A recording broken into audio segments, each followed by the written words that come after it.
যদি এক দরিদ্র জেলে হঠাৎ এমন কিছু খুঁজে পায় যা মিলিয়ন বছর ধরে মাটির নিচে ঘুমিয়েছিল আর যা পুরো ইতিহাসটাই পাল্টে দিতে পারে, এটাই সেই অবিশ্বাস্য সত্য কাহিনী যেখানে এক সাধারণ মানুষের কৌতূহল একদিনে তার জীবনকে চিরদিনের জন্য বদলে দেয়। মাতেও দিয়াস ছিল এক দরিদ্র জেলে।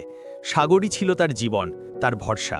প্রতিদিন ভোরে সূর্য ওঠার আগেই সে তার পুরনো কাঠের নৌকা নিয়ে বেরিয়ে পড়ত মাছ ধরতে, প্রার্থনা করত সাগর যেন আজ একটু দয়া করে। কিন্তু একদিন নিঃশব্দ বিকেলে ভাগ্য তার জন্য অন্য কিছু ঠিক করে রেখেছিল। দূরবর্তী এক নির্জন দ্বীপে ক্র্যাবপটগুলো পরীক্ষা করতে গিয়ে সে কিছু অদ্ভুত জিনিস দেখতে পেল। একটি ভাঙা পাহাড়ের গোড়ায় বালুর নিচে অর্ধেক ঢাকা অবস্থায় ছিল কয়েকটি অদ্ভুত গোলাকার পাথর, অসম, ভারী, আর যেন সময় নিজেই তাদের রূপ দিয়েছে। সে একটি পাথর তুলে দেখল, আশ্চর্যভাবে ভারী, হয়তো দামি কিছু মনে করল মাতেও। অনেক কষ্টে একটি গোলক নৌকায় তুলল। নৌকাটা কাত হয়ে গেল, তবু সে ধীরে ধীরে গ্রামে ফিরে এলো। সন্ধ্যায় রহস্যময় পাথরটি তার বারান্দায় রাখা ছিল, লণ্ঠনের আলোয় ছিলিক দিচ্ছিল। তার ছোট ছেলে ছুটে এলো, চোখে কৌতূহল। পাপা, ভিতরে কি থাকতে পারে বলে মনে হয়? মাতেও হাসল, চলো দেখি হিজো। সে পুরনো হাতুড়ি আর ছেনি নিয়ে এলো।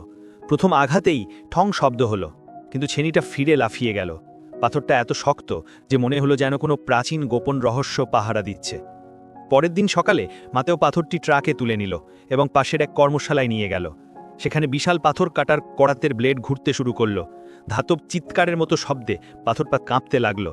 শেষমেশ দুই টুকরো হয়ে গেল। ধুলো থেমে গেলে মাতেও এগিয়ে গেল আর থমকে দাঁড়ালো। পাথরের ভেতরে ছিল একটি ক্ষুদ্র, সম্পূর্ণ সংরক্ষিত কঙ্কাল, গোল হয়ে শুয়ে আছে, যেন এখনো ঘুমাচ্ছে। এটা কোনো মাছ নয়, কোনো পাখিও নয়, এটা ছিল কিছু আদিম, কিছু অলৌকিক। সংবাদ ছড়িয়ে পড়ল আগুনের মতো। কয়েকদিনের মধ্যেই বিজ্ঞানী, সাংবাদিক সবাই এসে ভিড় করল গ্রামে।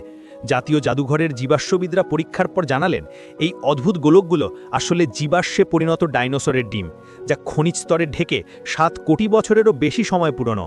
মাতেও অনিচ্ছাকৃতভাবে আবিষ্কার করেছিল একটি অজানা প্রজাতির ডাইনোসরের বাসার স্থান। সরকার দ্রুত দ্বীপটিকে সংরক্ষিত বৈজ্ঞানিক এলাকা ঘোষণা করল। আরও অনেক ডিম উদ্ধার হলো, প্রত্যেকটি অতীতের এক এক ঝলক। এই আবিষ্কার শুধু বিজ্ঞানকেই নয়, মাতেওর জীবনকেও বদলে দেয়। সরকারের কাছ থেকে সে পেল বড় পুরস্কার তার সততার জন্য। তার দারিদ্র্য শেষ হলো। তার ছেলে এখন স্বপ্ন দেখতে পারে, হয়তো সেদিনই হবে সেই বিজ্ঞানী যে তার বাবার আবিষ্কৃত ডিমগুলো নিয়ে গবেষণা করবে।